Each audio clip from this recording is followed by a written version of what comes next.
آج مجھے اپنی زندگی کی پہلی کمائی ملنے والی تھی۔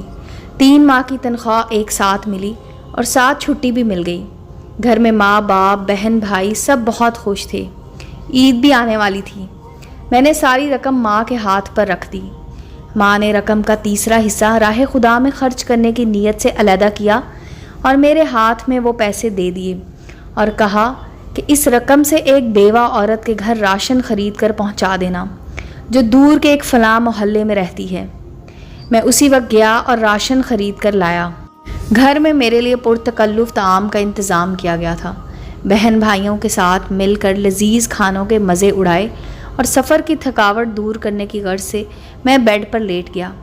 آنکھیں نیند کے لیے بند ہو رہی تھیں کہ اچانک اس بیوہ عورت اور اس کے یتیم بچوں کا خیال آیا۔ ارادہ کیا کہ ابھی جاؤں اور سامان پہنچا آؤں۔ طبیعت میں سستی تھی، سوچا کل پہنچا دوں گا، لیکن بعد میں خیال آیا میں تو پرتکلف کھانوں کا مزہ لے چکا ہوں، کہیں وہ بچے بھوکے نہ ہوں۔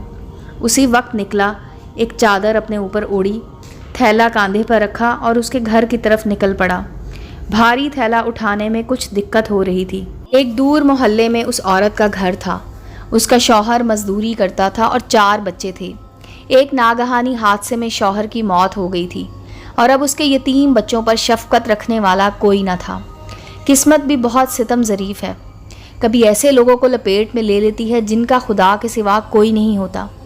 ان خیالوں میں اس بیوہ عورت کے گھر تک پہنچ گیا۔ گھر کیا تھا بلکہ ایک خرابہ تھا۔ ایک کمرہ، چھوٹا سا صحن اور ایک خمیدہ سی 4 دیواری تھی۔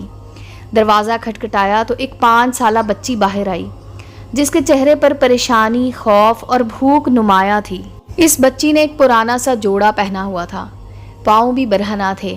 میں اس کے چہرے کو دیکھ رہا تھا اور دل ہی دل میں دعا کر رہا تھا کہ خدا کسی بچے پر ایسا وقت نہ لائے۔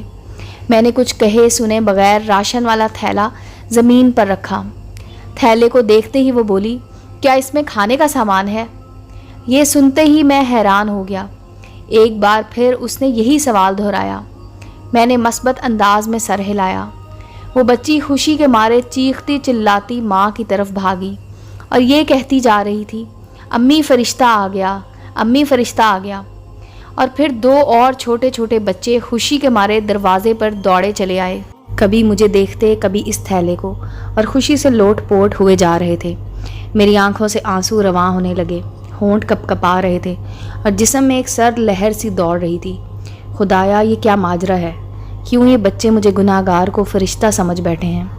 انہی سوچ میں تھا کہ ایک خاتون جو ان کی ماں تھی دروازے پر آئی اور دروازے کی اوٹ میں کھڑی ہو کر روحانسی آواز میں یہ کہنے لگی، میرے بچے 2 دن سے بھوکے تھے، غیرت گوارا نہیں کرتی کہ کسی کے آگے ہاتھ پھیلاؤں۔ میرے مرحوم شوہر بھی محنت مزدوری کرتے تھے مگر کبھی کسی کے آگے ہاتھ نہ پھیلایا تھا۔ ان کے چلے جانے کے بعد میرے بچوں کی دیکھ بھال کرنے والا کوئی نہیں تھا۔ رشتہ داروں نے ہاتھ کھینچ لیے ہیں اور محلے والے بھی مدد نہیں کرتے، مگر کبھی کبھی آپ جیسے نیک دل لوگ مدد کر دیتے ہیں۔ میں 2 دن سے بچوں کو یہ کہہ کر بہلا رہی ہوں کہ ایک فرشتہ آئے گا اور ہمارے لیے کھانا لے آئے گا، اسی لیے آپ کو فرشتہ سمجھ بیٹھے ہیں۔ اس عورت نے خدا کے حضور شکرانے کے چند کلمات ادا کیے، مجھے ڈھیر ساری دعائیں دیں اور شکریہ ادا کیا۔ میں وہاں سے واپس ہونے لگا اور راشن اس کے دروازے پر چھوڑ دیا۔ آنسو رکنے کا نام نہیں لے رہے تھے۔ میں نے کبھی خود کو اتنا پرسکون محسوس نہیں کیا جتنا آج کر رہا تھا کہ ایک بے بس انسان کی مدد کرنے سے جو روحانی سکون ملتا ہے وہ کسی اور کام میں نہیں۔ جب گھر آیا تو ماں نے پوچھا، بیٹا بنا بتائے اتنی رات کہاں چلے گئے تھے؟ میں نے پرسکون اور مسکراتے ہوئے کہا، ماں فرشتہ بننے گیا تھا۔ ہمارے ارد گرد ایسے بہت سے غربا ہوتے ہیں جو مستحق ہونے کے باوجود کسی کے آگے ہاتھ نہیں پھیلاتے مگر مدد کرنے والے ہاتھوں کے منتظر ضرور رہتے ہیں۔ 2 وقت کی روٹی ہی ان کا کل جہان ہوا کرتی ہے۔ ایسے لوگوں کی مدد کرنی چاہیے، چاہے وہ 1 وقت کا کھانا ہی کیوں نہ ہو۔ امید ہے دوستو اسٹوری اچھی لگی ہوگی۔ چینل کو لائک اور سبسکرائب کریں اور بیل آئیکن کا بٹن دبانا مت بھولیں تاکہ ہر نئے آنے والی اسٹوری کا نوٹیفیکیشن آپ کو مل سکے۔ ملتے ہیں اگلی اسٹوری کے ساتھ۔